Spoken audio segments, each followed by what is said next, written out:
I've begun to think, Dean Long, if I could have my Harvard degree rescinded and become a, what do you call it here? The Hugsy graduate. Yes. Could we do that? Oh, sure. Okay. Yeah, no problem. You want to come tomorrow? We can give you a doctorate? What a wonderful environment. And I just want to thank the speakers for the magnificent way in which you characterize your lives and the possibilities for these students. Thank you so much. Now, I want to say to, of course, to Dean Long, to faculty and staff, to all of the guests, good afternoon. For all of you who come today to mark this important moment in these graduates' lives. I begin on this auspicious occasion by thanking those who've given so much to assist the graduates in their aspirations and endeavors, and I know that's not always easy to do. Who are they? Faculty and staff, family, friends, and mentors, detractors even, who sought to dissuade them from their pursuits and instead spurred them to dig deeper and persist in their goal. And most of all, the teachers who created the means for their intellect to blossom, their independence of mind to become rooted in knowledge, their courage to grow and be fortified, and their sight line to be lifted far above what they thought possible. God bless teachers for doing that most essential and elevated of human endeavors, caring for the young. Now, I might tell you, I'm going to talk through applause. So maybe you wouldn't want to do that because you may be missing some gems. Now, finally, but no less importantly, to today's graduates who arrived at this point after years of growth and challenge, oh my goodness, congratulations. This day is about you and the beautiful music you will make in your careers, music that will nourish and inspire generations of learners and strivers. I know in your youth, you can't anticipate this now, but I stand here as someone looking back over decades, and I can tell you that you will be gratified and surprised by the large number of people that you have inspired. Whether that music that you make is mellifluous or atonal from time to time, it will doubtless move many to enlightenment and discovery, propelling them through myriad challenges over the course of their lifetime. This day is for you educators, without whom fewer new discoveries would be made. It is for you educators who have the power to enlarge human understanding and make salient our common humanity. It is for you educators who offer a path to those who cannot see beyond the mountain of impediments obstructing their view to the horizon. Yes, on this day, we raise a song to you for your belief in what is possible with learning. Our thanks to each of you for committing yourselves to empowering others to improve the world. Now, as I prepared for today's ceremony, I couldn't help but worry, frankly, about what I might say to send you on your way with a determined hopefulness about the future. I thought about recent events here and around the world that raise pressing questions about how we can advance. It is not, I think, overstating the challenges of this environment that educators face today by saying that more and more extraordinarily burdensome worries cast a pall over our formal learning environments. These worries are such that they might cause students to question their prospects for a useful and fulfilling life. What new tragedy, they must ask, will arise tomorrow to unsettle further their future? What old hatreds will reemerge, slamming shut doors that heretofore stood ajar? More and more often, it seems such doubts are the ever-present companions for students from the time they start school until they graduate from college. Think of it. A student graduating today with an undergraduate degree will have begun school at the time of the mass shooting at Virginia Tech that killed 32 people. Think back over that period of time and what has happened. And of course, in that same year, the iPhone debuted, Harry Potter series began, and the Great Recession loomed.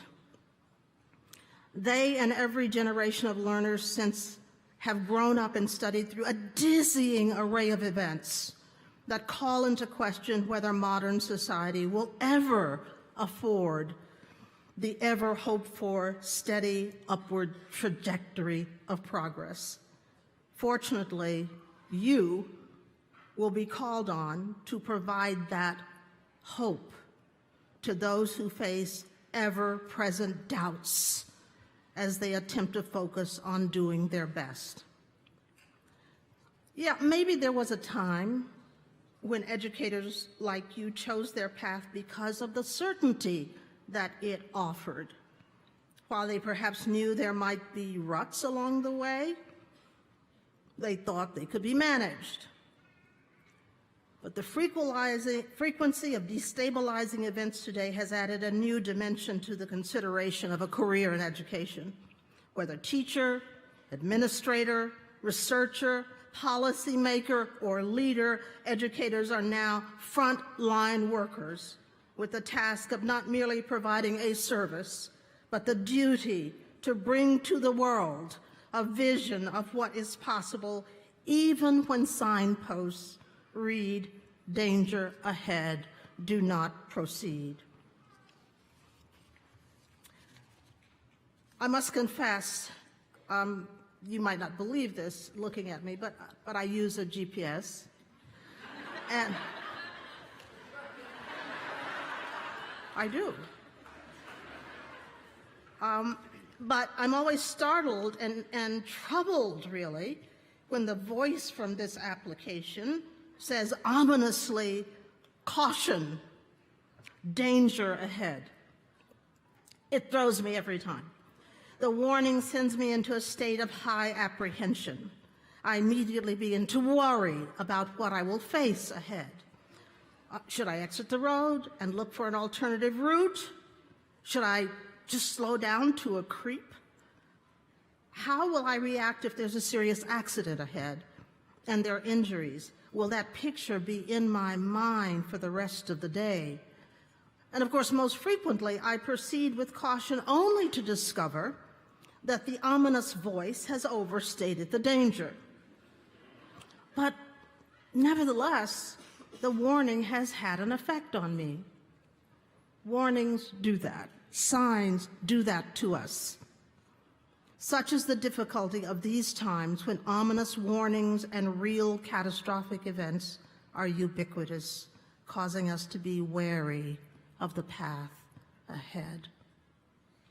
As amateur futurists and inevitable purveyors of hope to those beset by this reality, how are you going to ensure that you do not lose your vision and hopefulness at a moment when education itself is under assault? Of course, effective responses to challenges is the lifeblood of societal advancement and the product of a strong education. As educators, we welcome new tools of learning and shortcuts to research and discovery in the interest of efficient problem solving.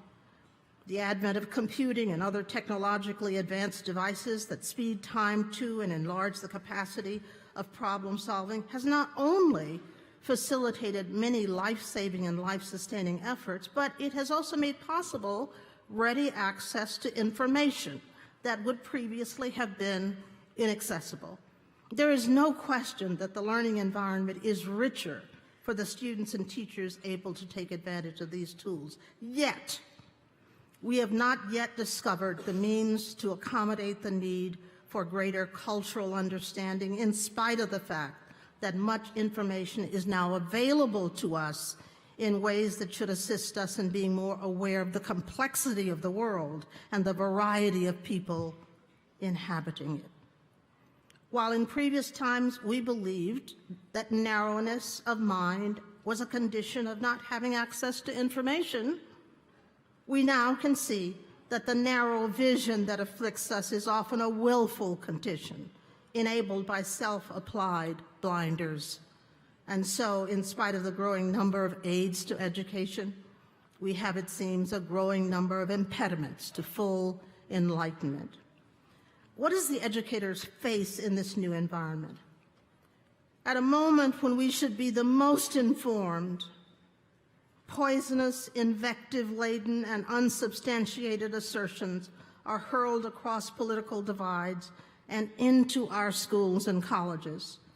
So-called false facts have come to replace conclusions supported by rigorous analysis and are deployed often casually as a means of navigating difficult issues and forestalling undesired outcomes. As much as we assert the need for careful and objective analysis to inform our decisions and actions, some take the opposite course, inflaming others to believe that irrational analysis and the creation of unsubstantiated evidence is a legitimate course when advancing narrow interests. Uninformed armchair theorists and activists aim their ire and their strategy at overturning the shape and content of education at every level. These interlopers, who lack the knowledge and expertise to shape any educational content, would lay siege to the profession that, since Horace Mann, has built brick by brick the wherewithal for the world to advance in unimagined ways, creating myriad paths to astounding discoveries that save lives and habitats and advance the overall well-being of societies. I was born at a time of darkness and limitations. Unknowing demagogues ordered that every person of my ilk should be relegated to limited education and achievement. Enlightened individuals resisted the calls for permanent enslavement of our minds and aspirations. And with the help of educators, I was able to have access not only to learning, but to hope in the future. Like the Graduate School of Education at Harvard, these educators sought to promote success of all learners by putting powerful ideas into practice. And because they fought the pernicious ideas that would have dampened innovation and consigned generations to be mere observers of the march of progress, we all won. With a stronger nation and the inclusion of previously barred groups from the constitutional rights afforded citizens. So as those committed to leveling the playing field, we find ourselves under attack for the basic tenet that led Horace Mann to call for universal education, that everyone should have access to learning that enables them to live better and more fulfilling lives. More and more public figures feel secure in advocating for an end to the ideal of equal access. The principle that providing for those least able to advocate for themselves makes us stronger as a nation has given way, it seems, to the thought that only certain elites should avail themselves of the best that we can provide. The contempt for and inhumane treatment of vulnerable populations has garnered a surprising degree of support, making it challenging to secure the funding needed to educate these populations. The attack upon education is a means to achieving fundamentally base aims. Those who are most expert in shaping the education of learners have become, it seems, bad actors, inserting into curricula subjects that are inimical to some individuals' political and tribal goals. Their way to upend the influence of educators is to call into question their qualifications to play such an important role. Parents, religious groups, and public officials, they argue, should have the strongest voice in shaping the education of young people. Now, while debate is healthy and the involvement of communities in the educational mix is welcome, undermining the most knowledgeable and expert educators in the task of building learning communities is misguided and unwise. Whatever the nature and source of the attacks or the instability we face, our young people must feel it even more acutely, for they are less familiar with dystopian periods in our history. And so I'm given to reminding my students that we've been here before. Often they are incredulous when they hear that, and so I have to tell them about growing up in the 40s and 50s in the Jim Crow South, growing up in the country at a time and in areas where evil reigned. I'm certain that I felt, as many young people today feel, overwhelmed. Lynchings for being in the wrong place, assassinations for espousing freedom, public policy governed by racial hatred and segregation. Yes, I was overwhelmed at times by the magnitude of the ills I perceived as a young person, yet something happened to help me see beyond a pervasive fog of malevolence. Teachers, educators. I am amazed even today to recall how hopeful they seemed in the face of overwhelming circumstances. As a lifelong educator, I can understand now how their calling imbued in them a hopefulness that could not be stanched by signs of danger ahead. Those of us drawn to education invariably believe that by assuring people's ability to evolve through learning, we will always have a way out of madness, always. We believe that by enlightening others, we have an opportunity to shape a common understanding of our humanity. We know that by probing deeply into what is and can be known, we can withstand any assault, on our humanity, any assault on our future. Many outside of our profession are also persuaded of the importance of education. One of our local heroes in Texas, Charles Butt, chairman of HEB, a Texas chain of grocery stores, was so driven by the conviction that how well we educate our children will define our future as a nation that through a magnanimous personal gift, he established a Center for Leadership in Public Education.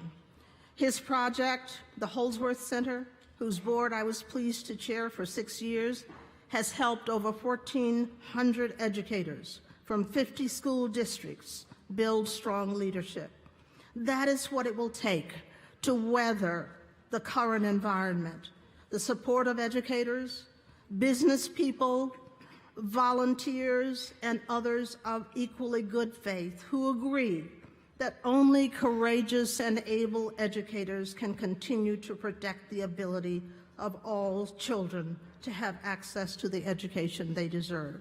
Nobody should be on the sidelines in this struggle. Nobody, no matter what their profession. Now,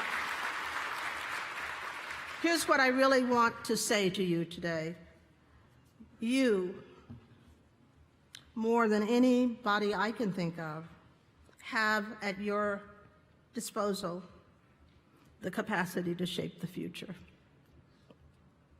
By embracing education, you are clutching the lifeline to a sane and sensible future for our children. It may well be that we will endure periods of hostility to the notion of education or antipathy towards everything we value as educators. but time will demonstrate that educators play a pivotal role in what the world can be in the future. After all, the results speak for themselves.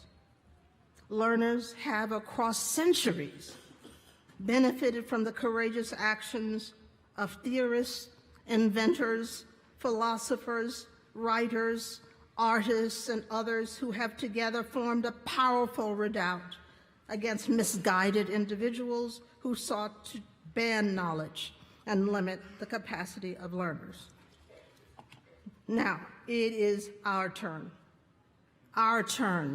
to draw upon their example and resist efforts to create a new dark age that inculcates learners and society with self-serving false information. I hope you will take this oath of office when you leave, that you will do your best to exemplify and defend the bedrock values of education: truth, open-mindedness, independence and rigor of thought, and a commitment to the advancement of society. If you accept these values, and more importantly, if you live up to them, you will forever be hopeful, forever strong in your views of what matters, and forever able to heal this nation. Yours is a calling above all others. Above all others. Thank you for embracing this magnificent profession.